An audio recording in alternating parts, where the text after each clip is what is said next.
She is on the phone with 911 right now. He said I'm rude and he's just threatening me Look. right now. Look at her. She said I just threatened her. What threat? What threat did I make towards you? I'm Elizabeth. What threat did I make towards you, ma'am? Huh? This is crazy. I've never. I already knew what it was when I first got here, though. Here she is 1 minute later trying to sound distressed so the police can come quicker.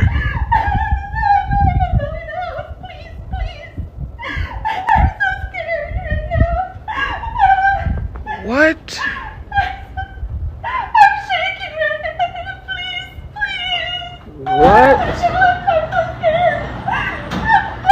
Please. What in the world is this, boy? I ain't gonna lie. I've never in my life had to deal with no bullshit like this. Never in my life. Hey guys, welcome to my YouTube channel. Thank you for always stopping by. So credit goes to these creators, guys. Just imagine this guy going about his daily work and encountering this. Like, it is wild. And I've watched so many videos online and I've seen people talk about it even in their daily lives. Talk about their struggles, talk about their experiences. And every single time I watch and hear it, I cannot but feel the weight of it all. Being black in America, they say, is exhausting. Like, not just tiring in the normal way, but deep, heavy, everyday tired. And from the moment they wake up, there's this quiet awareness that, oh, how will the world see me today? How will I be judged? How will I have to move to make sure, it's safe for me?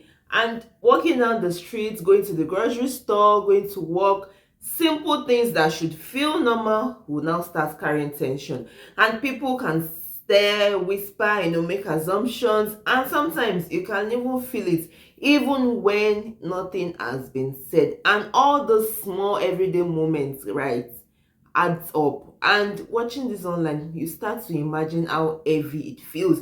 The microaggressions, the sideways glances, the assumptions that have nothing to do with who you are. And those things happen over time, and honestly, it is exhausting. Even when black people succeed, there is this extra pressure, right? Black Americans talking about working twice as hard just to be seen as equal. Like, when will all this stop? Like, just having to prove yourself at school, at work, in public spaces. Like, you cannot just exist and excel. You have to be perfect. You have to, constantly defend your presence. And there are the little things that, everyday things that, might seem small to some people, but they stack up and they just weigh you down. And yet, despite all of this, black Americans keep showing up. I mean, they keep existing, they keep moving forward. And if that is not resilience, I don't know what it is. And it's so remarkable. But guys, it comes with a cost, and that cost is exhausting. What do you think? Let's see what these other creators have to say, and I'll see you soon. A lot of us don't get this, Charlamagne. Do you realize you're the only people in world history who are not even considered people? We had to fight to prove we were human beings before we could fight for freedom. People leave that step out. It wasn't a fight for freedom. It was a fight for humanity, then a fight for freedom, then a fight for equality, and now we at stage 4, a fight for survival. You're the only people who was not allowed to learn by law. You're the only people who are dehumanized by law, okay? And you are the only people who the world benefited from your enslavement and did nothing, absolutely nothing about it, but the entire world benefited from you. So black people don't owe no explanations to nobody. They owe them to us. But before there can be external reparations, there has to be internal reparations, which is what I think y'all hitting at. Yes, we know white America owes us, but you'll never get from the outside until you do from the inside first. I just got called the N-word. I was working out, as I always do, just minding my business. I needed to add a little bit more weight to the bar, so I went to a different weight rack to get some weights to add to the bar. When I came back, a young Hispanic lady was adjusting the bench that I was using, and I approached her and I said, "I'm sorry, I'm still using this, I'm not done." And she looked at me and she looked a little bit annoyed, and she said, "Oh, you're not done?" And I told her, "No, I'm not yet." And she called me a string of names. The only name that she called me that was offensive was the N-word. I paused for a second before asking her, did you just call me the N-word? And she wouldn't look at me. She didn't say yes. She didn't say no. She didn't try to defend herself, but she didn't also double down. And so I asked her again, I'm sorry, did you just call me the N-word? And I'm moving, like she's trying to move around and I'm moving in her way because address me. She didn't address me. And in the meantime, she was kind of putting stuff back the way that it was, but she was clearly annoyed.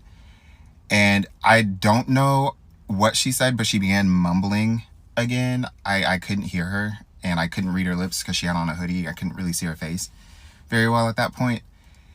And so I couldn't guarantee that she wasn't still calling me the N-word. So I got louder and I told her, don't you ever call me the N-word. Don't you ever let that word slip out your mouth. Now, I'm sure y'all are probably thinking, why didn't you cuss her out? Why didn't you, drag her to hell and back? I'm one of the least violent people I know. I'll just put it that way.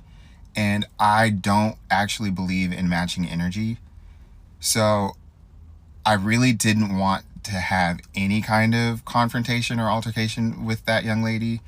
But I draw the line of disrespect at the N-word. You can call me just about anything else, and I don't care. But do not call me the N-word. And this is just an announcement. This is a PSA. If you are not black, this is not just for white people. This is for all people who are not black. Do not use the N-word. You do not have blanket permission to go up to anyone and everyone and use that word. As a matter of fact, if you're not black, I don't know why you want to use that word. It doesn't make sense to me. And there's nothing you can say to make it make sense. If a black person has told you they're cool with it, that only applies to them. They have not the power to give you permission to call any and every other black person the N-word. PSA over. So I did say those words. I didn't want to get physical. Obviously, she's a lady and she was quite petite at that. And I'm not like super huge. I'm tall, but I'm not like, super stocky or anything. But I am a man and I understand that in itself can be quite menacing. So I decided, the most I'm going to do is just raise my voice. I wanted to make sure that she could hear me because she had some earbuds in and I didn't know if she had her music blasting to the point where she couldn't hear me or not. But I wanted to make sure she could hear me, so I raised my voice a little bit. I'm not a yeller, but I did raise my voice. And I also wanted the people around us to know, because I believe in public shaming. So everyone around us is going to know, you just called me the N-word. And she walked off. Like I said, she was mumbling under her breath a little bit. Couldn't make out what she was saying, but she never addressed me. And she just kind of walked off. But so I think I feel like my job was done. I'm okay. I'm proud of how I handled that because I was livid. I was actually very angry and I got through those sets because of that anger. Like that frustration came out of me and I took it out all on those weights. But yeah, please, I know that y'all are using this word amongst your group of friends, amongst your family. And the reason why I know is because it rolls off your tongue so easily when you're actually angry or when you're actually addressing a black person, especially one that you don't know and who has pissed you off. So my recommendation would be to stop using that word. Just don't use it. Then you don't have to worry about being in public because you caught the right one on the right day. I'm, like I said, nonviolent, so I wasn't going to put my hands on you, but do that with somebody else and I can't guarantee that won't happen.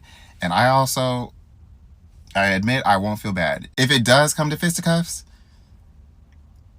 I'm just gonna look the other way. Imagine being told the entire time that you were growing up that you were second class to a specific race, constantly getting gaslit about the horrendous shit that you and your ancestors went through, getting told that you're always overreacting, that you're always bringing up the past, that it was a long time ago. And imagine that one superior race who thinks that they're better than everybody else tries to flip it on to you, how you guys are actually the savages, how you guys are actually the ones that are the issue. You're starting to put the pieces together? Great. Now you know what it's like to be black. Being black in America is honestly so exhausting because you can't talk about the past because, then you're talking about race. All you talk about is race. That happened so many years ago. But then once you stop talking about race and you just are minding your business amongst your own people, they still come over here and bother you. It is literally so insane. Black people cannot win in this country, bro, and that's why I tell y'all to do whatever it is that we want to do. Because white people, honestly, feel very threatened and very intimidated by us. So the only thing you can do is live your best black life. They hate to see us thriving? Oh well, we'll cry about it. Guys, this exhaustion even goes deeper. I mean, it's 2026. Being black in America carries this mental and emotional toll that never goes away. Like, I've seen so many people talk about it. They talk about living with a quiet fear all the time. Like, fear that something legitly could happen to them, right? Just because of the color of their skin. The fear that the system would not protect them. The fear that they would never be, fairness will never be guaranteed to them. And listening to the stories, you start to understand how heavy that fear is and how draining it is, right? To just carry it every single day. And history is there too. And I'm not just talking about history in books. I'm talking about the legacy of slavery, segregation, and generations of racism that still shapes the world today. And I've seen people also talk about how that history legitly follows them, how it affects their neighborhoods, their schools, their jobs, and even how they are treated on a daily basis, and how they have to explain themselves over and over.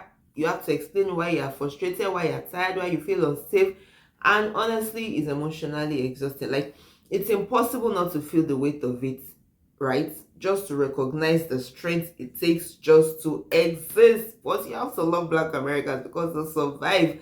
I mean, they build families, they thrive, communities, art, and joy. And I see those people laughing, I see them celebrating, I see them creating, even when the world does not always value them. And that resilience is incredible, but it's also exhausting. And it's a weight that never goes away. And you see the courage that it takes for them, right?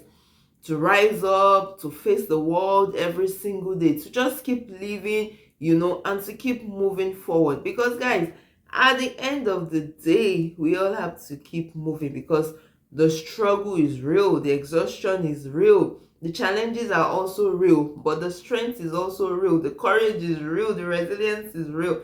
And most of the time, hearing the stories, watching them, it just eats your heart, right?